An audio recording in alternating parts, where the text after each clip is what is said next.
15 años. Ese es el tiempo transcurrido desde que Florencia me llamó mamá, sin que su voz destilara el más mínimo atisbo de resentimiento, de veneno. Aún recuerdo vívidamente la última vez que pronunció esa palabra con dulzura, con una ternura genuina. Tenía 20 años. Una media sonrisa, tímida y frágil, se dibujaba entre las lágrimas que resbalaban por su rostro, mientras me decía, con una voz apenas audible, que comprendía que yo solo deseaba lo mejor para ella, que reconocía mis buenas intenciones, mi afán protector. La siguiente vez que escuché esa palabra, fue como un golpe brutal, como si una puerta de hierro se hubiera estrellado contra mi cara, dejándome aturdida y desorientada. Tras ese impacto sonoro, llegó el silencio, un silencio profundo, implacable, que se extendió como una sábana raída sobre cumpleaños, festivos, visitas al hospital y, sobre todo, sobre duelos, sobre el dolor lacerante de las pérdidas irreparables. Cuando Esteban se marchó, pensé que quizá ella me llamaría, que al menos preguntaría por mi bienestar, por simple cortesía, pero nada, ni una sola postal, ni un breve mensaje. Al 7º año, cesé en mi práctica de dejar encendida la luz del porche esperando su regreso, su llamada. De todos modos, parecía que mi gesto no tenía importancia alguna, que era un acto vano, inútil. Por eso, cuando el teléfono sonó el martes pasado, y su nombre apareció en la pantalla iluminada, me quedé petrificada, helada por una sorpresa inesperada e incierta.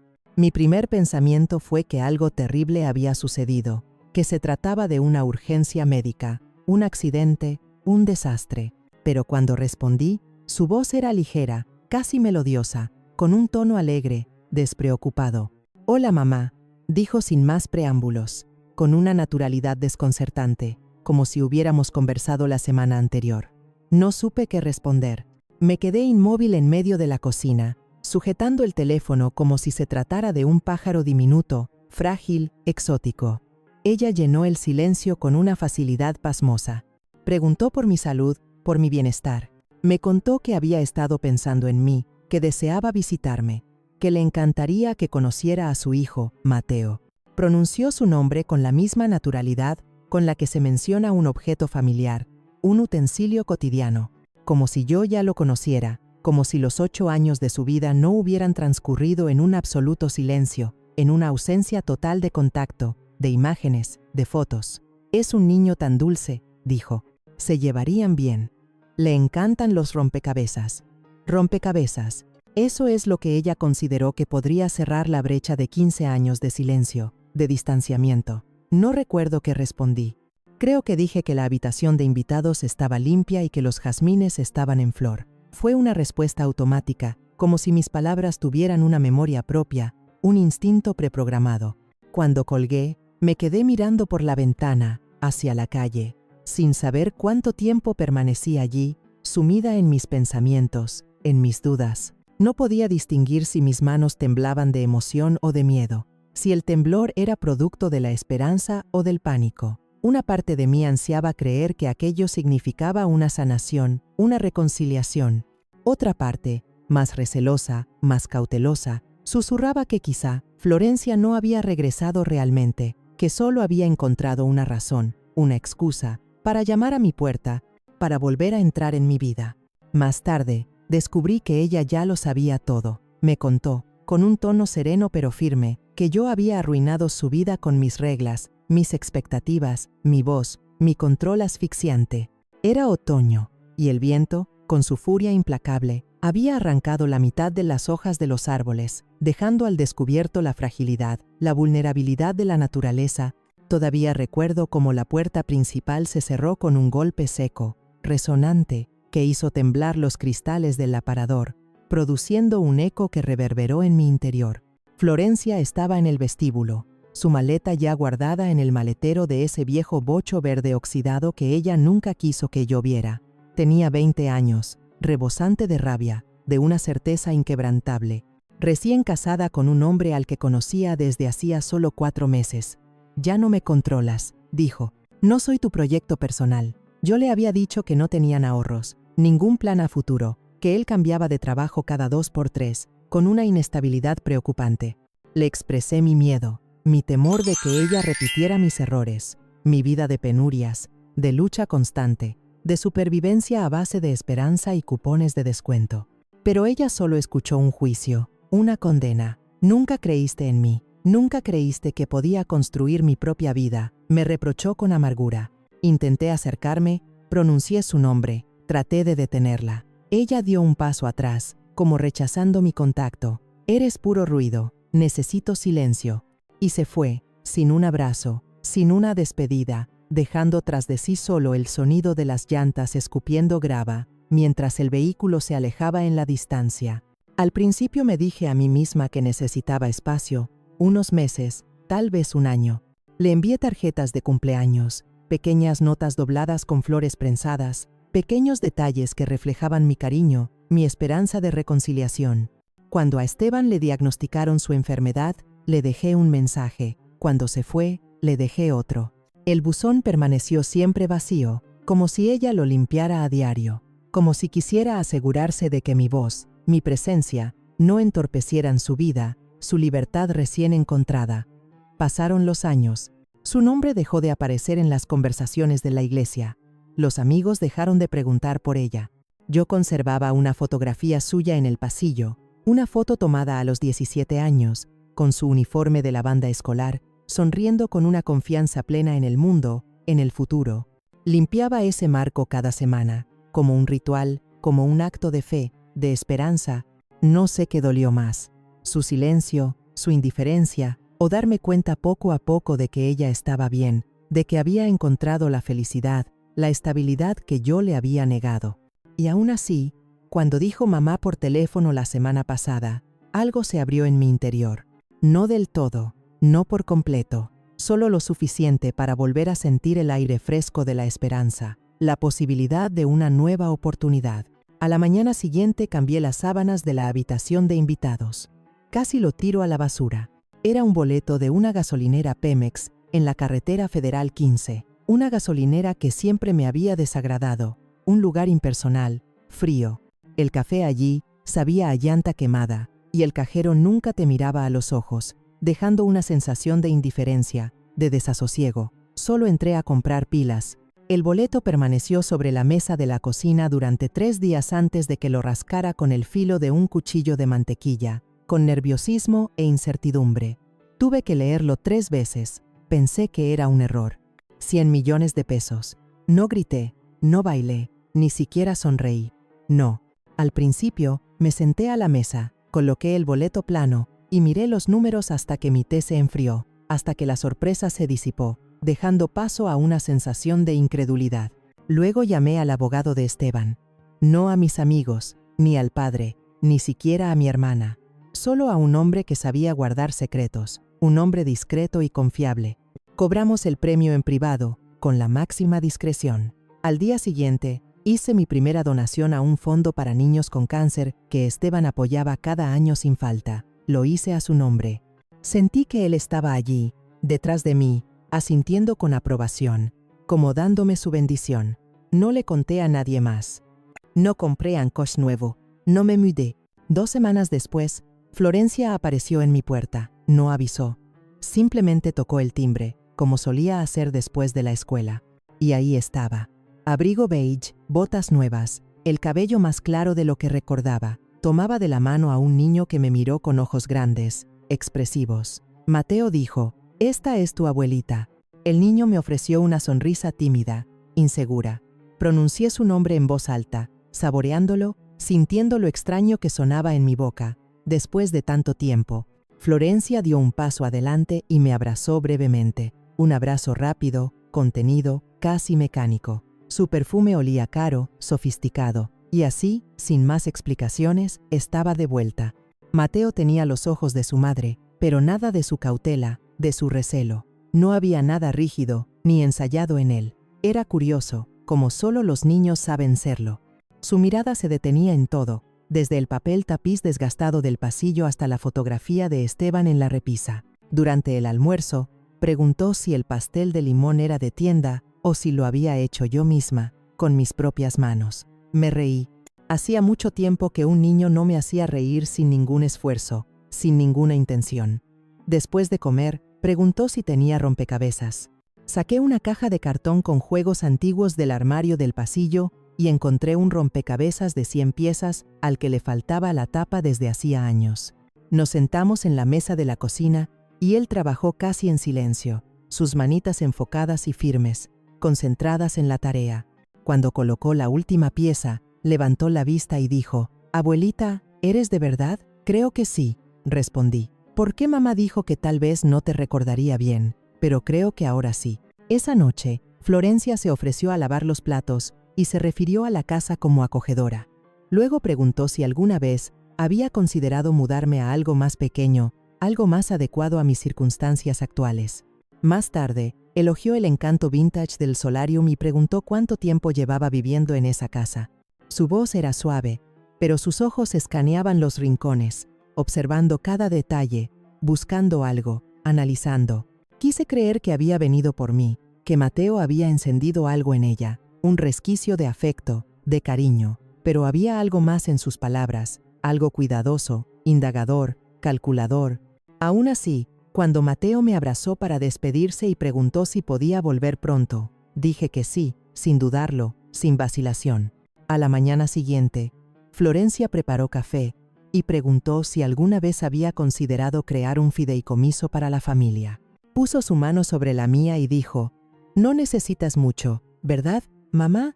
Lo dijo con tanta suavidad, con tanta naturalidad, como si estuviera constatando un hecho, no pidiendo algo, no solicitando nada. Estábamos en el solarium, la luz de la tarde cortando el suelo en largas franjas. Mateo estaba en el patio trasero persiguiendo piñas como si fueran tesoros. Su risa llegaba a ratos por la ventana abierta, una melodía espontánea, alegre. Florencia había estado callada toda la mañana, observándome más que hablando, analizando, planeando. Pensé que tal vez estaba juntando valor para decir algo importante, y tal vez lo estaba. Digo: «Estás cómoda aquí, tienes todo lo que necesitas». No continuó.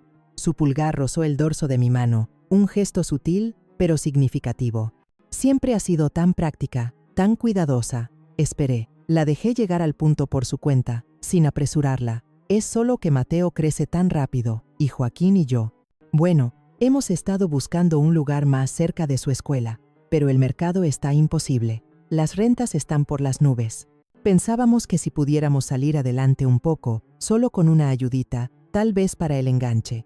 Se quedó callada, como si hubiera dicho demasiado, o tal vez justo lo necesario. Le pregunté si Joaquín estaba trabajando. Su mandíbula se tensó antes de que sonriera. «Está entre contratos», dijo, «cosas de tecnología, es temporal, ya sabes cómo es». «¿Y tú?», pregunté. «Estoy haciendo freelance, consultoría, desarrollo infantil, contenido en línea. Es un poco de todo». Sus ojos se desviaron mientras hablaba. «Ha sido un año difícil». Asentí, pero algo en mí ya empezaba a retroceder. Esto no era una charla amistosa, era una propuesta, un plan, un negocio. Más tarde, mientras preparaba la cena, la escuché hablando por teléfono en la habitación de invitados. Su voz era baja, pero las paredes de esta casa guardan todo.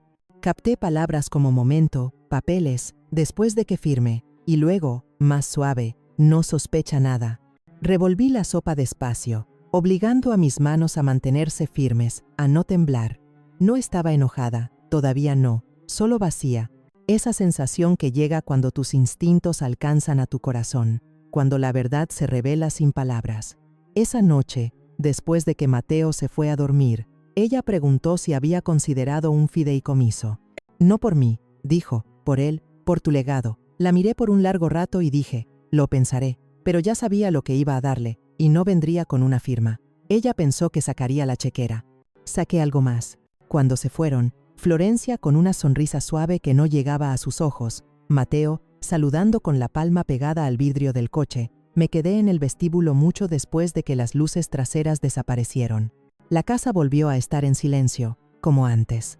Pensé que ese silencio se sentiría como una pérdida, pero no. Se sintió como un suspiro largo, liberador. Me preparé un té, me senté a la mesa y saqué una caja de papel de carta antiguo del cajón. De ese papel grueso con líneas azules tenues que no usaba desde hacía años. Pensé en todo lo que podía escribir: enojo, decepción, dolor, pero esos sentimientos pasaron como nubes. Lo que quedó Fue algo más, una calma, una claridad. Empecé la carta con su nombre, solo su nombre, simple y pleno, en la primera línea. Luego escribí sobre ella, como la recordaba, la niña que se negaba a usar calcetines incluso en invierno, que una vez lloró porque un pajarito chocó contra la ventana y no volvió a levantarse. La chica que se metía en mi cama en noches de tormenta solo para escuchar mi respiración. Escribí sobre los años que esperé, cómo nunca dejé de ponerle un lugar en mis pensamientos, incluso cuando ella dejó de ponerme uno en los suyos. Escribí sobre el dolor de amar a alguien que olvida amarte de vuelta. Luego le dije la verdad, que ahora tenía dinero, que tenía opciones, que tenía claridad, y que nada de eso venía con condiciones, ni culpa, ni promesas. No lo escribí por amargura, lo escribí porque era lo único honesto que quedaba entre nosotras. Al final de la página terminé con una sola línea. Esta es la única herencia que te debo, la verdad. Haz con ella lo que quieras. Doblé la carta con cuidado, la alicé con ambas palmas, con suavidad, con respeto. Luego tomé el libro que Mateo dejó, el Atlas de los lugares escondidos, y metí el sobre dentro de la portada. Los envolví juntos en papeles de seda y escribí su nombre al frente. A la mañana siguiente lo llevé a la oficina de correos. La empleada preguntó si quería seguro o rastreo. Negué con la cabeza. No hace falta, dije, llegará donde debe. Y pensé que ese era el final. Pero los finales tienen la costumbre de regresar cuando menos lo esperas. Ella lo leyó en el aeropuerto. Lo sé porque me llamó y no dijo nada. Solo su respiración. Ese sonido lleno de movimiento, de tensión, tal vez hasta de lágrimas. Luego, el clic de la desconexión. Sin mensaje, sin explicación. 10 minutos después, el teléfono volvió a sonar. «¿Crees que eres muy sabia, verdad?», dijo. «¿Crees que escribir esa carta te hace noble?». Su voz estaba tensa, quebradiza, como una puerta que se cierra una y otra vez en un pasillo oscuro. «No estoy intentando ser noble, Florencia», dije en voz baja. «No, entonces, ¿qué fue eso? Tu última palabra. Una lección envuelta en papel bonito. ¿Crees que volví arrastrándome por dinero? ¿No volviste?», respondí. No con enojo, solo con certeza. Viniste a cobrar. Sentí su silencio crecer, un silencio hiriente, acusador. Al otro lado, una pausa larga, llena de ofensa, de resentimiento. No tienes idea de cómo ha sido mi vida. No puedes sentarte en tu casita y fingir que entiendes algo de lo que he hecho. Tienes razón, dije. No conozco tu vida, pero conozco la mía. Sé lo que sentí al poner un lugar para ti cada día de acción de gracias. Sé lo que significó no recibir una sola llamada cuando tu papá estaba muriendo. No puedes soltar el pasado, espetó. Ya lo solté, dije suavemente. Por eso escribí la carta. No para lastimarte, no para hacerte sentir culpable, solo para decir lo que nadie dice en voz alta. ¿Verdad?, se burló. ¿Eso crees que fue? Sí. Hubo una pausa más larga esta vez. Eres fría, dijo al fin. Crees que estás por encima de todo, pero solo estás amargada. Lo intenté. Traje a Mateo, te busqué y tú me cerraste la puerta en la cara. Abrí la puerta, dije, solo que no te gustó lo que había en la mesa. Colgó otra vez, sin despedida, sin un adiós. Esa noche saqué un sobre limpio. Metí el libro ilustrado que Mateo dejó y añadí una tarjeta con una nota. Querido Mateo, sigue explorando. El mundo es grande y tú también. Con cariño, tu abuelita. Lo envié a la mañana siguiente, sin remitente, solo mi letra firme y segura. Compré una casa en el lago de Chapala, pequeña, cálida, rodeada de pinos, y un silencio que elegí yo. No fue un impulso. Llevaba meses buscando en silencio, sin contarle a nadie. La casa tenía un tejado inclinado y un porche apenas suficiente para 2 mecedoras, pero sentí que me estaba esperando, que era el lugar adecuado para comenzar una nueva etapa. La vista daba a un lago que se volvía plateado al atardecer. Había una estufa de leña y estantes que por fin podía llenar de libros otra vez. No traje todo, solo lo que importaba. El sillón favorito de Esteban, mis tazas de té, la colcha que hizo mi mamá. El resto lo doné o lo dejé atrás. Empezar de nuevo significaba no arrastrar todas las sombras conmigo, todas las heridas del pasado. La primera semana dormí con la ventana entreabierta y dejé que el viento se colara en la habitación. Puse mis discos de ópera a todo volumen. Hice té a medianoche solo porque podía. Caminé descalza por la cocina sin preocuparme por estorbar. Los miércoles invité a 3 mujeres del pueblo a tomar té por la tarde. todas jubiladas, todas charlatanas, de la mejor manera. Hablamos de libros, del clima, de lo absurdo que es buscar pareja después de los 60. Nadie me preguntó qué dejaba atrás, qué había pasado. Con el tiempo empecé a ser voluntaria en la biblioteca pública, solo acomodando libros, ayudando a los niños a encontrar títulos, recomendando viejos favoritos. El trabajo era sencillo e insignificante para muchos, pero me dio paz. Le dio forma a mis días, a mi nueva vida. No volví a saber de Florencia, ni una llamada, ni una carta. Pensé que eso me dejaría más vacía, pero fue como aprender a respirar a una altura diferente, extraño al principio, luego completamente natural. Entonces, una tarde llegó un sobre pequeño con la letra de Mateo en el frente.